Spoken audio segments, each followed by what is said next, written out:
Good morning বন্ধুরা, welcome back to my channel Shampa ব্লগসে তোমাদের অনেক স্বাগত। চলো, সকালবেলায় এসে গেছি রান্নাঘরে।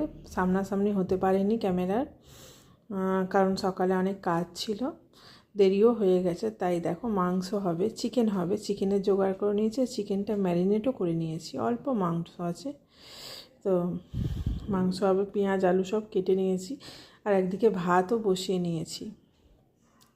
ভাত ফুটছে, আর এদিকে চিকেনের জন্য কড়া বসিয়ে দিয়েছি, রান্না চাপাবো। আর আজকে সকালবেলা উঠে অনেকই কাজ ছিল, সেগুলো করেছি। তার জন্য একটু রান্নাঘরে আসতে দেরি হয়ে গেছে। আর আজকে তেমন রান্নাবান্না করব না, চিকেনই হবে। তো চিকেনটা কষা কষা ওই মতো রান্না হবে, আর ভাত হবে। আর তোমাদের দাদা বলছে রায়তা করবে। ঠিক আছে, রায়তা করে দেবো। এই হচ্ছে। চলো, কড়ায় তেল দিয়ে দিয়েছি, গরম হয়ে গেছে। এবার আলুগুলোকে ভেজে নিয়ে তারপর চিকেনটা কষাবো। আর আলু ভাজা হয়ে গেছে, ভেজে তুলেও নিয়েছি। চিকেনটা কষাতে দিয়েছি, যে চিকেন কষানো হচ্ছে। চিকেন থাকলে আর কিছু লাগে না ভাতের সাথে আমাদের। তবু আমি একটা আধটা করি রান্না, তবু চিকেন থাকলে আর কিছু লাগে না। চিকেন মাটন হলে আর কিছু লাগে না, এই দিয়েই ভাত খাওয়া হয়ে যায়। তো আমাদের চিকেনটাই বেশি খাওয়া হয়, আমরা মাটন খাই না। আর সংসারের কাজকর্মতেই অতি ব্যস্ত। ঘর থেকে বেরোনোরও সময় পাই না। ঘরের কাজটা এতই বেশি হয়ে যায় যে সবসময় ঘরই আমার বৃন্দাবন। বুঝলে বন্ধুরা, আমার ঘরই বৃন্দাবন, আমার আর বাইরে যেতে লাগে না।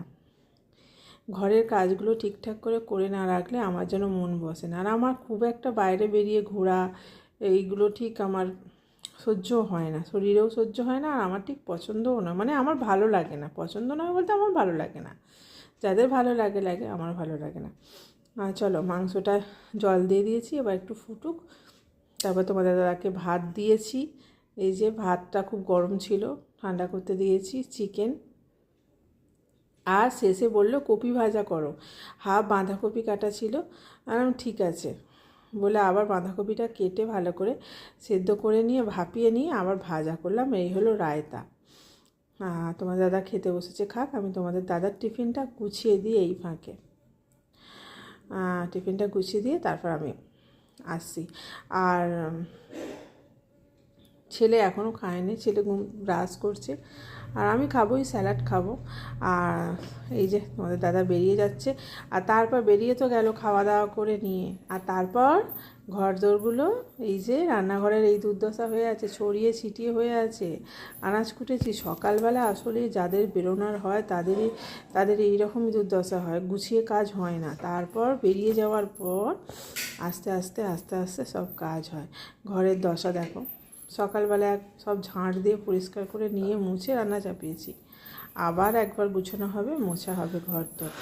আর ওপরে আজকে বিছানার চাদরগুলো একটু কেচে দেবো ভাবছি, কারণ কালকে লেপ কেচেছি। লেপটা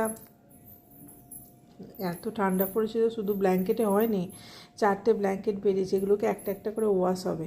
আমি বন্ধুরা ঘরেতে ইজি দিয়ে কেচে নিই, আর বাইরে নিয়ে যাই না, বাইরে পাঠাই না ডাইরেক্ট ক্লিনের জন্য, আমি ঘরেতে করে নিই। আর এই যে এটা হচ্ছে লেপটা কালকে রোদে দিয়েছিলাম, আজকে বিছানায় পাতবো। আর বিছানায় চাদর ফাদর আছে, বালিশের ওয়ার। ছেলেকে বললাম যে বালিশের ওয়ারগুলো খুলে দিয়ে বিছানার চাদরগুলো সব মাখিয়ে দেবো, লেপ পাতবো। আর